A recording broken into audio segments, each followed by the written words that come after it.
Good afternoon, welcome to episode 6 of Sketchbook Sundays. I'm sure you all know it's very cold out there, but we're nice and snuggled in here. And we're going to be doing some rubbings today, but rubbing with a difference. Now, some of you might have done rubbings of leaves and things, or bark rubbings. This is similar, in as much as we are taking an impression of a bumpy surface, but we're going to develop it a bit further in our sketchbooks. So to do this, what you'll need is obviously your sketchbooks. You'll also need a pair of scissors, reasonable sharp ones because you'll be cutting through some things that need a bit of strength, some kind of dry glue or double-sided tape, or if you are going to use PVA or similar wet glue, just make sure it's really dry before you take the rubbing and go on to the next stage. So make sure your glue is very dry, and also if you do use a wet glue like PVA, if it's on really thin paper, the paper might wibble around and buckle a bit as it dries. So just be aware of that. It shouldn't be a problem, but just make sure it's dry. You'll also need a selection, you can see a few here, of textured surfaces. So we've got bubble wrap of different bubbles, scrunched up paper, tin foil, string, some lovely, these are bay leaves. They've got nice veins and bumps in them, corrugated card, netting, twine. Lots of things that have a nice bumpy surface to them. You don't want anything too thick, so you don't want the sort of really twiggy stuff. Nice and flat things, because you want to try and keep it all the same level. We open up our sketchbooks. Now you'll need to find a page in your sketchbooks, oh, bit of cardboard, that doesn't have something on the back. Now this is a page with my snowflake on the back, and I might move on to the next one, I think. Actually, no, it should be okay. The only reason I say that is because sometimes the glue will seep through into your page on the back. But I'm not using PVA, I'm going to be using double-sided and Pritt stick, so I think it should be okay. Let's have a look at your... What I do? Well, my snowflake's there, but there's page and that page. Perfect, so you need a nice, clean, double page, because what's going to happen, you're going to be using this side, and then you're going to be using this page to take a rubbing. So make sure, oh, you've got nothing on this page. So I need to find another page. I think I'm good here. So if I stick here, I don't understand, because...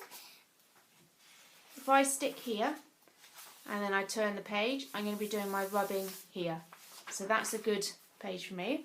You're going to be sticking here, and you're going to be taking your rubbing here. So that's all clear, yes? Okay. Oh yeah, I got it now. Yeah? Okay, so instead of just doing a rubbing of one thing, for instance, a piece of cardboard, we're going to be starting to actually build an image. So I'm actually going to take that piece of cardboard and use it to start creating an image. I think I'm going to use that. Let me just have a think. Just had a thought. I can make a snowman. Okay, this is going to be a snowman's tummy. So I'm going to take my scissors and cut it up. And that is going to stick, oh, sorry. It's going to stick there. Now, there's one for you and one for me. It is literally, you do, it's literally a case of sticking things down. If you're using something soft like corrugated cardboard, try not to press too hard, because you'll squash all these lovely bumps. And start building your image. Oh, your stick glue ran away. Start building your image with various items. I'm just having a play. I'm thinking I'm going to have really long... Do snowmen have legs? Do they have legs? No. Oh, okay then.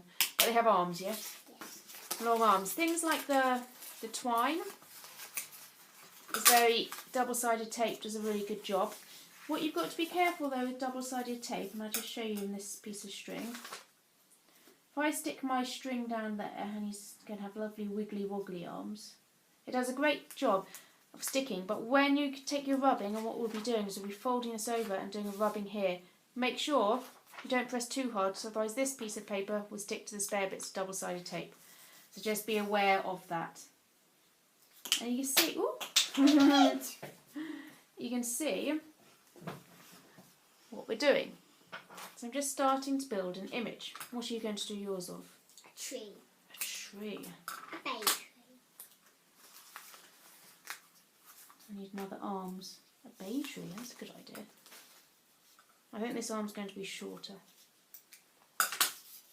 Oh, just whilst I'm building some arms, I did forget to say at the beginning, apologies. You will also need something to make your rubbing with. We have 2 oil pastels in black.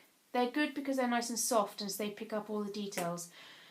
Wax crayons also work well, but you do kind of want something in a circular form so you can rub like this. Okay. Head of snowman. Could I use some of this foil? Is that okay? Yeah. Foil's great because you can shape it. Can I have some double-sided, please? Oh yes, of course. You can shape it to whatever shape you want, which is useful. So I'm just kind of making a snowman's head. I'm going to stick it down. How's your bay tree going over there? So snowmen don't have legs, we've decided? No. Oh, what I could do though is I could use the bubble wrap. I've got some lovely, very thin bubble wrap here. I could use that as snow in the background. Yes. Because the bubble wrap, obviously lots of little circles, like snow falling. Actually overlapping. That's okay if it overlaps. Oh, what's overlapping? You did you? Yes. Oh, that's cool then. It is overlapping. And So I'm just going to I cut need out all the bay leaves. where my snowman goes. And because I'm going to make my bubble wrap into snow, whoop, just, which side is the bumpy side? Is it that side? Okay. Just realised I'm going to have to pull off my arms and they go on top. Yes, they go on top of the snow, don't they? That's fine. Sorry, Master Snowman. It's rather painful for him. So there's my snow. Yes. And then I'm going to stick the arms back on. Brilliant. Should we keep going?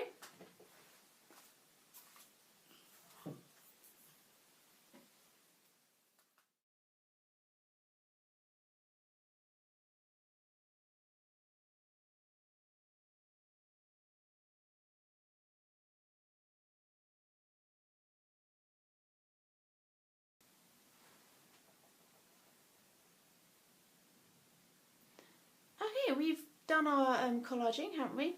Everything's stuck down. I mean, it doesn't have to be stuck down with so much glue, it just needs to be held in place. And now we are ready to turn the page over. Oh, I just need to trim my snow here.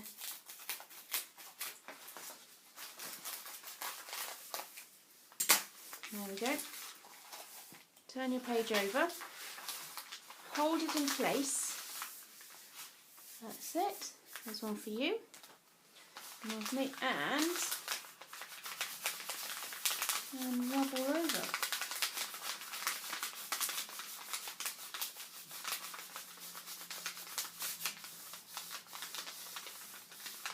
There's my snow.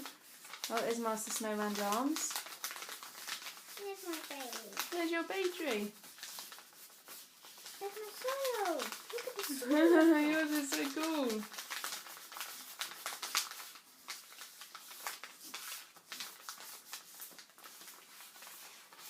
There's nice snow in the background. And cloud. You got your clouds. I had lots of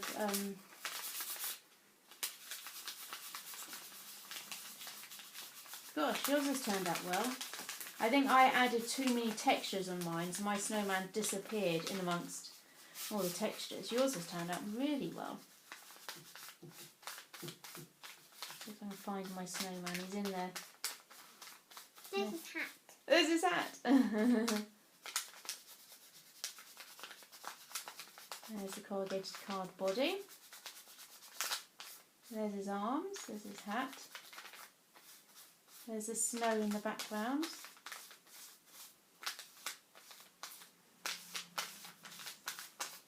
Oh wow! Gosh, yours is amazing. And you can see how you can sort of, mine I added too many textures, so my snowman has kind of disappeared in a big big mess of snow. But that's okay, because you can just do another one if you want. But if I'm just going to show this one over here. Look how cool that is. Look at that. Do you want to tell us about it? So this is the trunk of the bay tree, and then here are the bay leaves, and then there's a big cloud up here, and then there's the soil effects down here. It's absolutely wonderful. So you can see how you can keep building up the layers to get different effects. And actually I think your one has worked better because you've used less materials, haven't you? You've just been really specific with the materials you used. I got a bit carried away and made a collage thing going over there.